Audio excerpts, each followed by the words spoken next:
जय गुरु जी संगत जी, शुक्राना गुरु जी संगत जी। आज जो डिवाइन बुक दिव्य आभा का सत्संग हम सब पढ़ के गुरु जी की ब्लेसिंग्स लेंगे। जो सत्संग सुन के हम गुरु जी की ब्लेसिंग लेंगे वो है लंगर से कृपा। संगत जी, हम सबको पता है कि जब हम गुरु जी के आश्रम जाते हैं, बड़े मंदिर जो हम सब संगत के लिए जन्नत का द्वार है, हम सब संगत के लिए जन्नत से भी ऊपर है। तो जब हम बड़े मंदिर जाते हैं या गुरु जी के आश्रम किसी भी एम्पायर से कहीं पे भी जाते हैं, हमें वहाँ पे जो कुछ भी मिलता है, चाहे वो जल प्रसाद, हम किसी सत्संग में जाते हैं वहाँ पे हमें जो कुछ भी मिलता है, चाहे वो चाय प्रसाद हो, चाहे वो जल प्रसाद हो, चाहे वो लंगर प्रसाद हो, कुछ भी हमें वहाँ पे जो मिलता है वो हमारे लिए खाने की चीज़ नहीं है। हम सब संगत को पता है। पर कुछ नए संगत भी होते हैं जो गुरु जी के साथ अब कनेक्ट हो रहे हैं, गुरु जी उनको अपने चरणों के साथ जोड़ रहे हैं। तो ये उनके लिए भी है कि जब भी वो बड़े मंदिर जाएं या किसी भी गुरु जी महाराज के सत्संग पे जाते हैं, वहाँ पे उन्हें जो भी ब्लेसिंग खाने के लिए या पीने के लिए मिलती है उसको एज अ पदार्थ ना ले। चाय को चाय की तरह नहीं, चाय को प्रसाद की तरह ले, जल को जल की तरह नहीं, प्रसाद की तरह लें, और इसी तरीके से लंगर को लंगर की तरह नहीं, प्रसाद की तरह लें। क्योंकि गुरु जी ने हर एक बूंद में, हर एक कण में बहुत सारी ब्लेसिंग हम सब संगत के लिए डाली हुई हैं। तो उसको खा के हम पता नहीं किस किस बीमारी से अपने आप को हील करते हैं, चाहे वो हमारे लिए फाइनेंशियल प्रॉब्लम हो, चाहे वो हेल्थ की प्रॉब्लम हो। क्योंकि गुरु जी सबसे पहले हमें हेल्थ ब्लेस करते हैं, सबसे पहले वो हमको हेल्थ देते हैं, और उसके बाद मटीरियलिस्टिक चीज़ें, वेल्थ, वो सब गुरु जी हमें खुद ही दे देते हैं। उसके लिए हमें उनसे मांगने की ज़रूरत नहीं है, हम सिर्फ गुरु जी को मानते हैं। गुरु जी हमारे लिए खूबसूरत से रास्ते खोलते चले जाते हैं। तो जो लंगर प्रसाद की महिमा और कृपा है वो हम सब संगत बहुत अच्छी तरीके से जानते हैं कि वो हमारे लिए एक खाने की चीज़ नहीं है, हम सब के लिए वो एक बहुत बहुत बड़ी ब्लेसिंग है। जब भी हमें ये कितना सुंदर मौका मिले ग्रहण करने का, तो उसको एकदम अच्छे से हम खा लें, साफ़ कर दें, ऐसे लगे कि भाई प्लेट ही एकदम साफ़ है ना संगत जी। उसी के साथ हम लंगर से कृपा गुरु जी का बहुत खूबसूरत सा सत्संग पढ़ेंगे, सुनेंगे, और भी संगत तक शेयर करने की कोशिश करेंगे संगत जी। हमारी मनोवृत्ति अनेक बार हमें ऐसे अनुभव करा देती है जो बाद में मूर्खतापूर्ण कर्म लगते हैं। एक बार मैंने ऐसा उपवास रखा हुआ था जिसमें अन्न निषेध था, मतलब अन्न नहीं वो खा सकती थी। उस दिन मैं मात्र फलाहार ले सकती थी, खाली वो फल खा सकती थी। जब हम गुरु जी की संगत में पहुँचे तो मैंने निश्चय किया कि मैं लंगर नहीं करूँगी, क्योंकि उसमें रोटी होती है। मुझे आशा है कि कोई इस पर ध्यान नहीं देगा। आंटी का फास्ट था, आंटी का व्रत था, आंटी ने सोचा कि वो फलाहार ही लेंगी खाली, और वो रोटी नहीं खाएंगी, जिससे किसी को पता भी नहीं चलेगा अगर वो रोटी नहीं खाएंगी तो।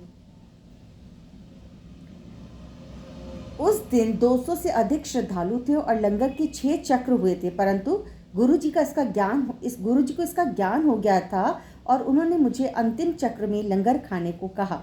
गुरु जी को पता चल गया, इसलिए उन्होंने उनको लंगर खाने को कहा। व्रत के नियम की अवहेलना नहीं करने की इच्छा से मैं प्रथम तल पर जाकर बैठ गई। उन दिनों एम्पायर स्टेट में संगत नीचे होती थी और लंगर प्रथम तल पर दिया जाता था। मैंने निश्चय किया था कि एक कोने में बैठी रहूंगी और लंगर की समाप्ति पर नीचे आ जाऊंगी।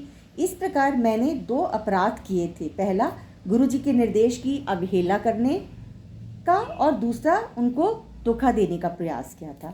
नीचे आने पर गुरु जी ने मुझे घूर कर देखा और किसी को संगत में बांटने के लिए मिठाई लाने का दिया।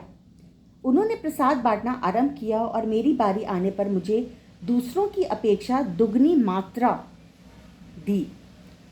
जैसे लंगर ना खाने के कारण वह मुझे उतना ही फल देना चाहते हैं। मतलब उन्होंने लंगर नहीं खाया तो मिठाई प्रसाद खिला के आंटी को डबल ब्लेसिंग देने की, मतलब कितने प्यारे हैं हमारे सबके गुरु महाराज जी, फल देना चाहते हैं। घर पहुंचकर जब मैंने पूरे घटनाक्रम का पुरावलोकन किया, मतलब सोचा, तो मुझे अपनी भूल का आभास हुआ। गुरु जी का संदेश स्पष्ट था लंगर करना आवश्यक है। लंगर की अवमानना करने से गुरु की कृपा अधूरी है। बाद में मैंने यह जाना कि प्रसाद गुरु जी के आशीर्वाद का माध्यम है। मतलब वही बात है संगत जी, गुरु जी हमें खिला पिला के ब्लेस करते हैं, उसमें उनकी ब्लेसिंग होती है, वो बहुत हमारा कल्याण करते हैं। इसलिए हमें जब भी मौका मिले हमें ये अवसर कभी नहीं खोना चाहिए। अवसर नहीं, सुअवसर हम कह सकते हैं, इसे कभी भी नहीं खोना चाहिए। उसके भौतिक स्वरूप का कोई अर्थ नहीं है, मतलब वो पदार्थ नहीं है, किंतु जब भी वह मिले उसे दोनों हाथों से श्रद्धापूर्वक तुरंत ग्रहण करना चाहिए, जिससे वह अवसर निकल ना जाए। बहुत बहुत प्यारा सत्संग। जय गुरु जी, शुक्राना गुरु जी। संगत जी, मतलब यही बात है कि जब भी हमें ये मौका मिले, हम ये ना सोचे कि कोई हमें क्या देख रहा है, हमें जब जब भी ये मौका मिले श्रद्धापूर्वक हम वो लंगर प्रसाद लें, उसको खाएं, और हम उसको खा के अपने आप को हील करते हैं। अपने आप के लिए हमारी वो मेडिसिन है। गुरु जी हमारा उसको खिला के, जल प्रसाद वगैरह पिला के हम सबका कल्याण करते हैं। तो गुरु जी ने बहुत आसान तरीके बताए अपनी संगत का कल्याण करने के लिए। सत्संग करने वाले का कल्याण, सत्संग सुनने वाले का कल्याण, है ना, लंगर प्रसाद जो खाते हैं उनका कल्याण, जो सेवा करते हैं उनका कल्याण। हर तरह से गुरु जी महाराज अपनी संगत का कल्याण करते चले आ रहे हैं, कल्याण कर रहे हैं। गुरु जी की कृपा भी अंत है, गुरु जी की महिमा अपरंपार है, जिन्हें हम शब्दों में बोल ही नहीं सकते संगत जी। तो गुरु जी के चरणों के साथ हम खुद भी जुड़ें, कोशिश करें और भी संगत को हम गुरु महाराज के साथ जोड़ें, जिससे हम सबका कल्याण महाराज के हाथों हो। गुरु जी हम सबको ब्लेस करें, हम सबका कल्याण करें। जय गुरु जी, शुक्राना गुरु जी।